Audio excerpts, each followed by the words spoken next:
ঢাকার দক্ষিণ কেরানীগঞ্জ থানাধীন এলাকায় মেয়েকে ধর্ষণের দায়ে সৎ বাবা মোহাম্মদ মোতাহারকে মৃত্যুদণ্ডের আদেশ দিয়েছেন ট্রাইব্যুনাল। বুধবার সকালে ঢাকার নারী ও শিশু নির্যাতন দমন ট্রাইব্যুনাল ৪-এর বিচারক মুন্সি মোহাম্মদ মশিয়ার রহমানের আদালত এ রায় দেন। পাশাপাশি আসামিকে ১ লাখ টাকা অর্থদণ্ড করা হয়েছে। অর্থদণ্ড টাকা আদায়ে আসামির স্থাবর অস্থাবর সম্পত্তি বিক্রি করে ভিকটিমকে দেওয়ার জন্য ঢাকার জেলা ম্যাজিস্ট্রেটকে নির্দেশ দেওয়া হয়েছে। রাষ্ট্রপক্ষের প্রসিকিউটর এরশাদ আলম জর্জ এ তথ্য নিশ্চিত করেন। তিনি বলেন, রায় ঘোষণার আগে আসামিকে ট্রাইব্যুনালে হাজির করা হয়। রায় শেষে সাজা পরোয়ানা দিয়ে তাকে আবার কারাগারে পাঠানো হয়। দক্ষিণ কেরানীগঞ্জ থানার মামলা নম্বর ৭৮-৯-২১। ঘটনার তারিখ হইল ২০/৬/২১ খ্রিস্টাব্দ তারিখ রাত ৯:১০ ঘটিকার সময়। তার সৎ বাবার সঙ্গেই তার মা সহ সে থাকত। তার সৎ পিতা এই ২০/৬/২১ তারিখে রাত ১০ ঘটিকার সময় তাকে জোরপূর্বক ধর্ষণ করে। পরবর্তীতে আবার ২৩/৯/২১ তারিখেও ধর্ষণ করে। এইভাবে যখন দিনের পর দিন ধর্ষণ করছে, পরবর্তীতে সে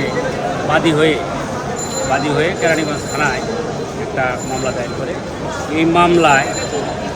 এই মামলায় আসামিকে গ্রেপ্তার করার পর আসামি দোষ স্বীকার করে 162 করেছে এবং আপনার ৮ জন সাক্ষী, যোগ্য আদালত ৮ জন সাক্ষীকে পরীক্ষা করেছে। সব মশার বিরুদ্ধে সুরক্ষা দিতে এলো বসুন্ধরা এক্সট্রিম অ্যারোসল। মশার বিরুদ্ধে এক্সট্রিম সুরক্ষা। বিচক্ষণতার সহিত মুন্সি মোহাম্মদ মশিয়ার রহমান পরীক্ষা করে আসামিকে মৃত্যুদণ্ড দিয়েছে এবং ১ লক্ষ টাকা জরিমানা করেছে। অনাদায়ে ১ বছরের সাজা প্রদান করেছে। এই ১ লক্ষ টাকা ডিসি ঢাকা মহোদয়কে তাই আসামির স্থাবর সম্পত্তি বিক্রি করে ভিকটিমকে দেওয়ার জন্য বলে দিয়েছে। আমরা এই রায়ে সন্তুষ্ট। এটা আসামি সর্বোচ্চ সাজা পেয়েছে। আমরা এই রায়ে রাষ্ট্রপক্ষ। মামলার অভিযোগে বলা হয়, ভিকটিম তার মা ও সৎ বাবার সাথে দক্ষিণ কেরানীগঞ্জের একটি বাসায় থাকত। সৎ বাবা ভিকটিমকে প্রায়ই কুপ্রস্তাব দিত। ২০২১ সালের ২০শে জুন রাতে আসামি ভিকটিমকে ধর্ষণ করার পর হত্যার হুমকি দেয়। এতে ভিকটিম বিষয়টি গোপন রাখেন। এরপর ২২শে সেপ্টেম্বর রাতে তাকে আবারও ধর্ষণ করলে ভিকটিম বিষয়টি তার মাকে জানান। মা ও সৎ বাবা তখন তাকে বাসা থেকে বের করে দেয়। এরপর ভিকটিম তার নিজ বাবার কাছে চলে যায়। ২৪শে সেপ্টেম্বর ভিকটিম বাদী হয়ে কেরানীগঞ্জ মডেল থানায় মামলা করেন।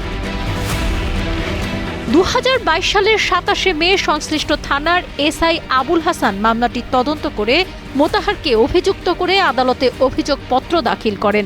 এরপর আসামির বিরুদ্ধে অভিযোগ গঠন করে বিচার শুরু হয়। মামলার বিচার চলাকালে আদালত ৮ জনের সাক্ষ্য গ্রহণ করেন। শেখ ফরিদের পাঠানো তথ্যচিত্রে ডেস্ক রিপোর্ট, সাবরিনা কাজী, কালের কণ্ঠ।